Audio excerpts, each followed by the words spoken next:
Atos 13. Todos acharam? Atos 13, a partir do verso 1, diz assim: havia na igreja de Antioquia profetas e mestres: Barnabé, Simeão, por sobrenome Níger, Lúcio de Cirene, Manaém, Colasso de Herodes, o tetrarca, e Saulo. E servindo eles ao Senhor e jejuando, disse o Espírito Santo: separai-me agora Barnabé e Saulo para a obra a que os tenho chamado. Então, jejuando e orando e impondo sobre eles as mãos, os despediram. Amém? Agora, olhe para cá, eu quero que você olhe para cá. A igreja, nesse momento, a igreja passava por uma situação bem complicada, né? Era uma igreja que estava sendo muito perseguida. Na verdade, eu fico imaginando o que Jesus diz para eles e o que eles esperavam. Se você olhar o capítulo 1, no versículo 8, os discípulos estão muito alvoroçados, sabe? Com aquela vontade de sair falando de Jesus, falando quem era Jesus. E eles dizem: Jesus, vinha cá. Jesus já ressuscitou, já tinha ressuscitado. E ele chega e diz assim, os discípulos: quando o Senhor vai restaurar? Quando vai entregar de volta o reino a Israel? E Jesus olha para eles e diz que isso não cabe a eles, mas que quando o Espírito Santo descesse sobre eles, eles seriam testemunhas de Jesus. E é incrível, irmãos, presta atenção nisso, é incrível como a promessa de Jesus não falhou. Ele tinha prometido que ressuscitaria, e ao terceiro dia aconteceu. E agora ele diz que quando o Espírito Santo descesse sobre eles, eles seriam testemunhas de Jesus. Tão somente isso. Jesus disse: olha, fiquem reservados, não saiam, vocês só vão sair quando o Espírito Santo descer sobre vocês. E eles: tá bom, mestre. Muito obedientes, né? Tinham visto se cumprir a promessa e ficam lá. Depois de 40 dias, isso Jesus fala em Atos 1:8. Quando, no capítulo 2 de Atos, a Bíblia fala que eles estavam reunidos. E o que acontece? O Espírito Santo desce sobre eles. O interessante é que Jesus falou uma coisa. Ele disse que vocês serão minhas testemunhas. Onde? Pegue, vá no capítulo 1. Vamos ver esse texto. Jesus fala de três dimensões aonde os discípulos chegariam. Preste atenção nisso. Atos 1:8. Mas recebereis poder ao descer sobre vós o Espírito Santo, e sereis minhas testemunhas, tanto em Jerusalém, como em toda a Judéia e Samaria, e até... Eu não sei você, querido, mas eu vejo aí três dimensões. Três lugares onde os discípulos precisariam ser e precisariam estar como testemunhas. O primeiro lugar era em Jerusalém. O segundo lugar era na Judéia e Samaria. E por último, onde? Os confins da terra. Em Atos 2, os discípulos estão lá reunidos e o Espírito Santo desce sobre eles naquele dia. E o que acontece? Eles saem pela cidade de Jerusalém e começam a falar quem é Jesus. E começa Pedro dá um sermão, querido, que 3.000 naquele dia aceitam a Jesus. Imagine a unção que esse povo estava. 3.000 no discurso de Pedro. E aí o evangelho começa a ser levado por toda Jerusalém. E eu sinto que nesse momento se cumpre a primeira parte da promessa de Jesus. O Espírito Santo desceu sobre eles e eles começaram a ser testemunhas em Jerusalém. E eles falam do evangelho, começam a falar, mas a partir do capítulo 6 de Atos, você vai perceber que entra um homem chamado Estevão. E a Bíblia fala que esse homem era ungido e ele falava com tanta autoridade que começou a irritar os homens do poder.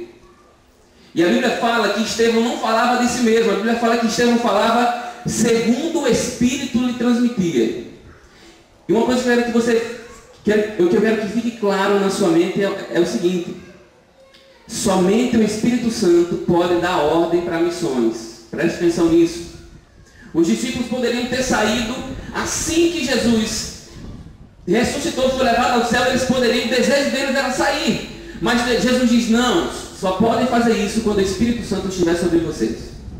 E a palavra só saiu por Jerusalém depois que o Espírito Santo desceu. E sabe o que acontece quando Estevão começa a pregar? A igreja começa a ser perseguida. E o que acontece? Qual o lugar de refúgio? Samaria e Judéia. E a partir do capítulo 8, o evangelho é pregado em Samaria e Judéia e se cumpre a segunda parte da promessa de Jesus. E agora nós chegamos ao capítulo 13. Eles estão lá orando, jejuando, e eu quero frisar o que diz o capítulo 13. Quem os separou? Olha o que diz. E servindo eles ao Senhor, versículo 2, e jejuando, disse o Espírito Santo. Tinha muitos mestres, mas não foi nenhum deles, não foi Pedro que falou. Disse o Espírito Santo: separai-me agora Barnabé e Saulo para a obra que os tenho chamado. E aí, Paulo e Barnabé são enviados e se cumpre a terceira parte da promessa de Jesus. Nada em relação a missões ou qualquer outra coisa dentro da igreja pode ser feita sem a presença do Espírito Santo. É a primeira coisa que eu quero falar para você. E eu quero que você atente para tudo que eu falei e perceba comigo uma coisa. Me diga se você viu em algum momento a divisão entre missões e igreja. Quem conseguiu ver isso? Não existe. Nesse texto, quando a igreja nasce, quando a igreja é oficializada, na mesma hora, missões é oficializada. E eu quero falar para você nessa noite a respeito de algumas coisas que nós perdemos com o tempo. Algumas coisas que nós deixamos de relacionar. E a primeira coisa que eu quero falar para você é que igreja não pode promover missões, pastor. Presta atenção nisso. Igreja não pode promover missões. Igreja deve viver missões. Às vezes, eu fico triste quando eu chego em alguns lugares e vejo que missões é um departamento da igreja. Já viu isso? É um departamento onde tem um líder e... Não, peraí, isso é com líder de missões. Quem é o evangelismo é com líder de missões, não tem nada a ver com isso. Mas com esse texto aqui, quando a igreja nascem missões e não tem como separar igreja e missões, querida. Elas nasceram juntas. Missões nasceu no dia em que a igreja nasceu. Você precisa entender isso. Não ache que porque você está aqui na igreja, você não tem a responsabilidade de fazer missões. Você tem a mesma responsabilidade como qualquer outro missionário. Porque quando Jesus Cristo disse que desceria o Espírito Santo sobre aqueles discípulos, ele não estava fazendo distinção. Ele não disse, quando o Espírito Santo descer sobre Pedro, não. Era quando descer sobre eles. E não tinha exceção. Todos eles tinham a missão de se tornar testemunha de Jesus. Quando eu vejo o versículo, o capítulo 13, esse que nós lemos agora, que fala que a igreja enviou, a igreja que enviou Paulo e Barnabé, eu entendo, querido, que missões é tão somente a extensão da igreja. Faça uma coisa, querido, quer dizer, não faça, você já fez muito isso. Você pode pegar um ponto, está lá, a tomada está lá, mas eu posso colocar a extensão lá e posso chegar do outro lado. Sabe o que é isso? A igreja está aqui, mas ela pode chegar do outro lado da cidade. A igreja está aqui, mas ela pode chegar no outro lado do país. A igreja está aqui, mas ela pode chegar do outro lado do mundo. Porque isso é missões. Porque missões é tão somente a extensão da igreja. Missões é a extensão da igreja, preste atenção nisso. Sem igreja, não há missões, e sem missões, não há igreja.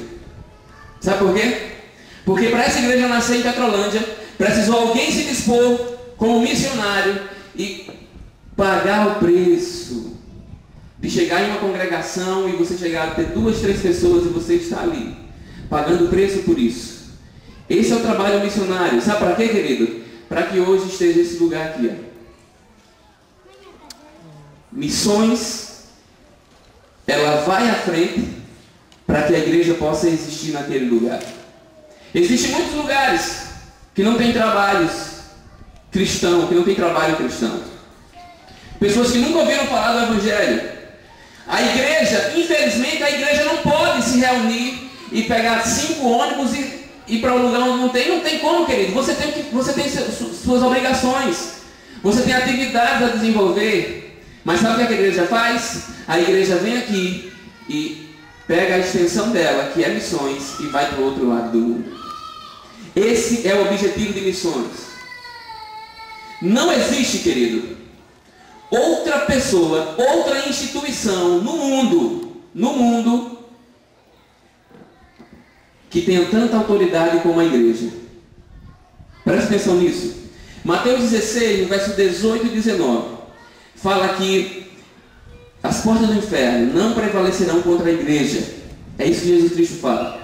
E logo depois ele diz que o que a igreja ligar na terra será ligado no céu. A única representante legal de Jesus, o único representante legal de Jesus aqui, se chama igreja. É isso que a Bíblia nos diz. Porque a igreja é quem tem a revelação do caráter por meio do Espírito Santo. Eu quero fazer uma pergunta para você, querido. O que é ser testemunha? Alguém pode ser testemunha de um assalto se ela não viu?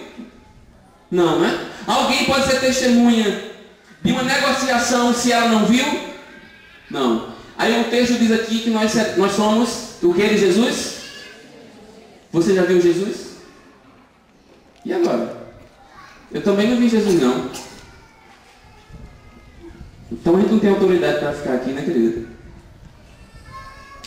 O texto de Atos 1:8 fala que recebereis poder ao descer sobre vós o Espírito Santo e ser-me-eis testemunhas. Eu quero dizer uma coisa para você. Eu não vi Jesus. Você não viu Jesus. Os apóstolos viram, mas nós não vimos. Sabe por quê? Somente quando o Espírito Santo descesse eles poderiam ser testemunhas. Porque a única pessoa que pode nos revelar o caráter de Deus se chama Espírito Santo. É por isso, querido, que quando você aceita Jesus aqui, que você vem à frente e assume um compromisso com Ele, o Espírito Santo começa a habitar em você, e você vai ler essa palavra aqui e parece que você tem algo que eu nunca vi isso. Você lia essa palavra aqui e dizia, eu não entendo nada. Quando você veio aqui e aceitou Jesus e deixou que o Espírito Santo revelasse quem era Ele, você olha para cá e diz, eu vejo Jesus. Eu vejo Jesus. Querido, Jesus nunca apareceu para mim, e eu quero que Ele apareça ainda. Mas Ele nunca apareceu. Mas enquanto Ele não aparecer, eu posso vê-lo por essas palavras redentoras aqui.